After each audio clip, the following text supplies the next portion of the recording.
Les forces vives de l'opposition ivoirienne ne comptent pas laisser faire les choses sans agir concernant le projet de réforme constitutionnelle. C'est pourquoi, réunies au sein d'un front du refus, elles ont annoncé ce lundi 17 octobre 2016 à Abidjan, au cours d'une conférence de presse qui s'est tenue au domicile de l'ex-chef d'État ivoirien, le président Laurent Gbagbo, une marche de contestation pour l'annulation du projet de réforme constitutionnelle engagé par le président Ouattara. Chers Ivoiriens, le pays nous appelle. Le pays est en danger. Notre démocratie est menacée.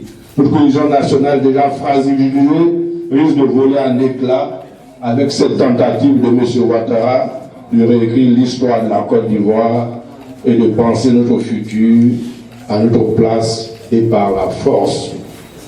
Notre pays attend toujours la réconciliation de ses filles et de ses fils.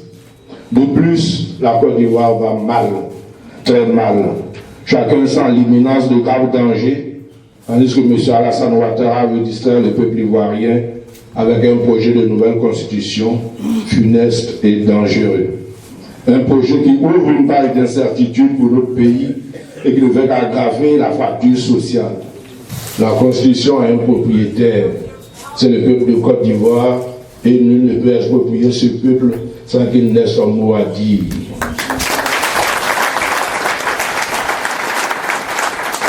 C'est tout le sens qu'il faut donner à notre réclamation d'une assemblée constituante pour l'élaboration et l'adoption de ce projet. M. Alassane Ouattara, qui gouverne la Côte d'Ivoire, selon son bon plaisir, a refusé de lui donner la parole, a refusé d'entendre les propositions de l'opposition, ce qui est antidémocratique.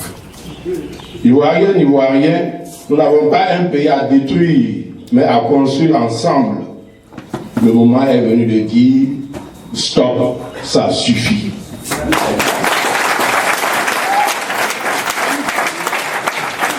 Alors, ensemble, agissons et transformons ce mot en action.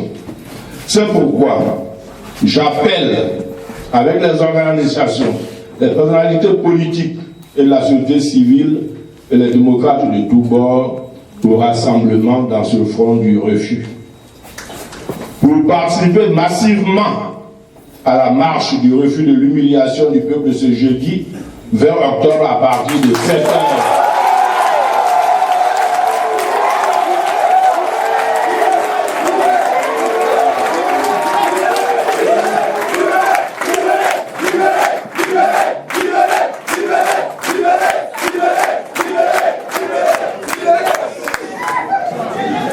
C'est pourquoi j'appelle avec les organisations, les personnalités politiques et la société civile et les démocrates de tous bords au rassemblement dans ce front du refus pour participer massivement à la marche du refus de l'humiliation du peuple ce jeudi 20 octobre à partir de 7h.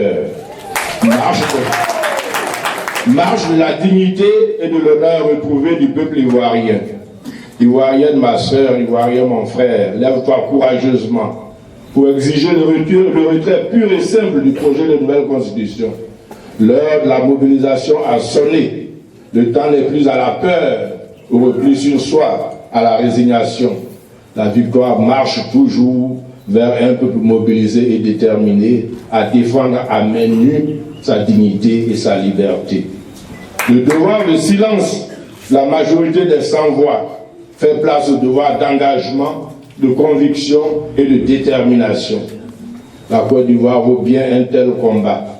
Ce pays nous a tout donné, à nous de mettre en pratique cette conviction du président John Fitzgerald Kennedy, je cite, « Ne demandez pas ce que le pays a fait pour vous, mais demandez ce que vous avez fait pour le pays. » Fin de citation. Cette manifestation est prévue pour se tenir ce jeudi 20 octobre 2016 à partir de 7h30 à Abidjan, à travers une marche qui démarrera au carrefour de l'Indigné pour se terminer en meeting à la place de la République au plateau. Les personnes autour de cette table-là sont là au rassemblement à 7h30 le jeudi. Si vous téléphonez pour savoir est-ce que Sangaré est là à 7h30, est-ce que Claverie est là à 7h30, est-ce que, s'ils sont tous là, vous sortez de chez vous, vous venez. Ouattara n'est pas au-dessus du peuple de Côte d'Ivoire, c'est le contraire. Peu importe qui doit se présenter, le front du refus dit On ne veut pas de cette constitution. On ne va pas plus loin. On ne discute pas du référendum des États. On dit non, il faut retirer ce texte.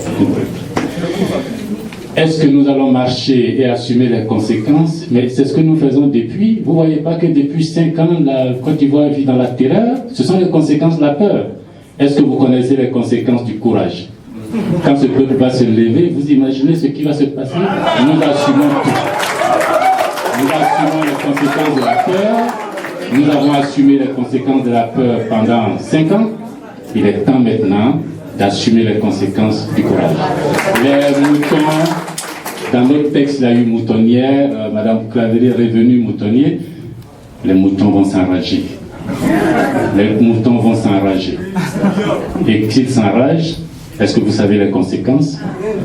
Il n'y a pas que nous qui devions assumer les conséquences. Le gouvernement lui-même, l'État lui-même, Ouattara lui-même, a-t-il pensé aux conséquences de cette constitution lorsqu'il a imposé? Non. La question est ouverte. Il faut donc que nous vous expliquions pourquoi nous nous dressons contre cette initiative. À la suite du coup d'État militaire du 24 décembre 1999, toutes les institutions étatiques ont été dissoutes et la constitution de la Première République suspendue. Le peuple de Côte d'Ivoire a été amené à aller à un référendum pour adopter la deuxième constitution qui a fondé la Deuxième République de la Côte d'Ivoire. L'élaboration et l'adoption de cette deuxième constitution ont suivi toutes les étapes démocratiques exigées. Ainsi, pour son élaboration, une large et démocratique consultation a été faite au niveau de toutes les organisations socio-professionnelles, de la société civile, des diverses associations, dont les partis politiques et notamment le RDR. Il faut dire que les jours à venir s'annoncent mouvementés ici à Abidjan. Mais le plus important n'est ni plus ni moins l'avis du peuple qui est convoqué à un référendum à la fin de ce mois d'octobre 2016. Que va-t-il décider? Est-il encore intéressé par la question politique? Oui, non, pourquoi? Souhaitons seulement la paix pour ce pays.